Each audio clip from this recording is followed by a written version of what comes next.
You said, listen, when it comes to like putting a product out and knowing how to roll out a product and knowing how to like market it, you know how to do that.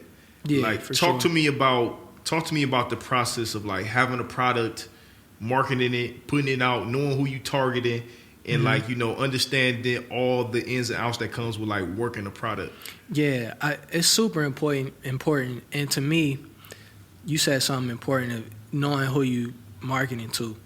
And for us, it's kind of like a hack that we are the same people as our audience. Like you see a lot of like these big companies, the owners, the creative directors and stuff, they like, you know, 50-year-old white men trying to sell to Right. 20 years. Have no idea about the inner workings of what we, And that's you know how what you I'm get the blackface Right. campaigns and all Bingo, that stuff that bingo, ain't, you know what I'm bingo. saying, that don't Right. resonate. Right. But we really know our people. And I feel like when we first, not when we first started out, but when we first became a company, it was like, bro, we gotta get this bigger. We gotta reach, you know, this area, that area. We gotta reach this amount of people. And then it was like, you know what? This was something that came out of the pandemic too. It was like, you know what? We gotta focus on the people we already got. Like we know them. We know what they value. We know what their goals are. We know what makes them buy. Like we gotta focus on them. So that's the first thing. It's just knowing who you marketing to, who you targeting, knowing your audience. And I think the second thing is just value. Like, how can I add value?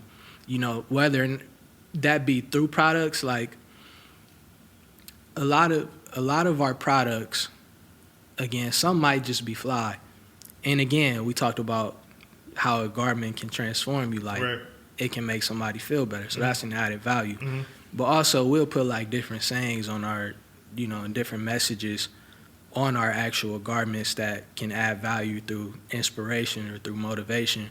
But then also through our content, like Larry came up with the 24KP fact of the day. We got the Roll the Dice series, which we bringing back, just highlighting, you know, how people take risk in their everyday life, entrepreneurs and artists, and, you know, that adds value. And also to tie that back into knowing your audience, we know that a lot of the people who we do business with are aspiring entrepreneurs and artists. Yeah.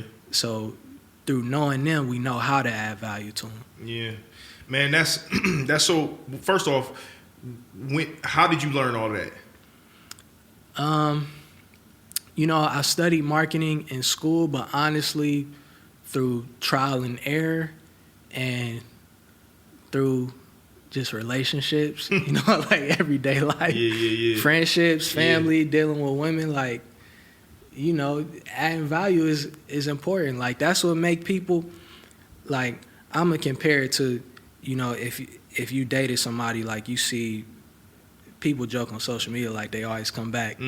That's if you added value. Right. Yeah. So yeah, that's a good point. You know, that's a good point. with our customers, if you sell 30, just sell 30 shirts, but you added value to all 30 people.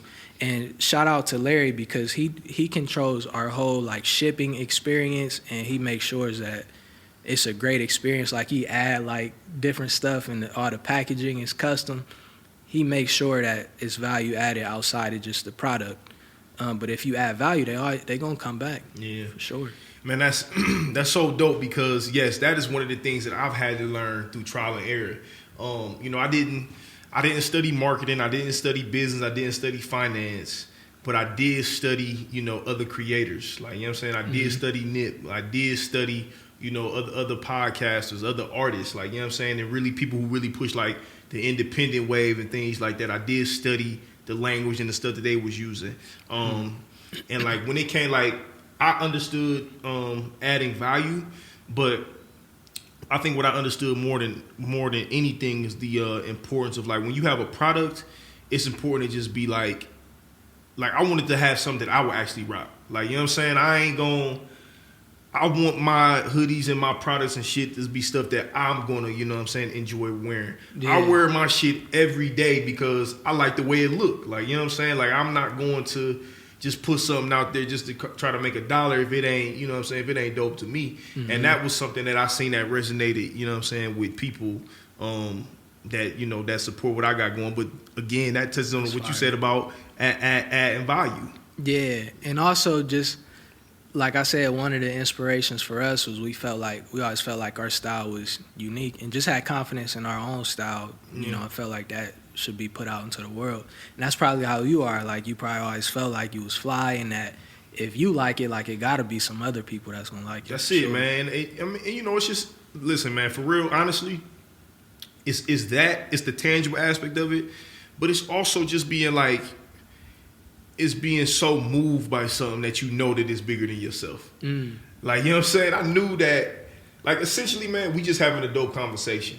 You know what I'm saying? It's really just, you know, talking on people's stories and things like that. But I knew that people could learn and, like, people could be, you know, they could be inspired and encouraged by us having a dope conversation. Right. Like, you know what I'm saying? That's what, you know, that's what let me know that, like, all right, it's bigger than me. You know what I'm saying? And it can ultimately help other people. Yeah, for sure. Man, something that I really like about your brand is like everything seems super intentional. Like even like the setup with the plants for growth, like everything and some stuff you was showing me offline, like the designs, like appreciate it. Yeah. It all makes sense. It does, man, and it's funny because like it's intentional now, but I didn't come into it with the vision of like, all right, I want to have, you know, the plant aspect of it, you know what I'm saying, the real life greenery and things like it didn't necessarily happen like that. It just happened over time, and like when it came to like, all right, I want to do a logo. Like my first logo was an African Ndinkra symbol, which was cool. It was a good starter piece, and it touched on certain things, but it didn't really. You know, it didn't really highlight the entirety of what I was trying to do.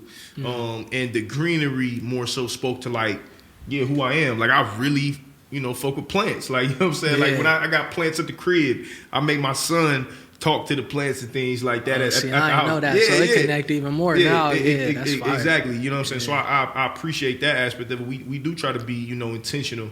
But it wasn't, it didn't start out that way. Like, you know what I'm saying? It slowly just has evolved into being, you know, intentional in that, and I get the, you know, rewards, you know, from that.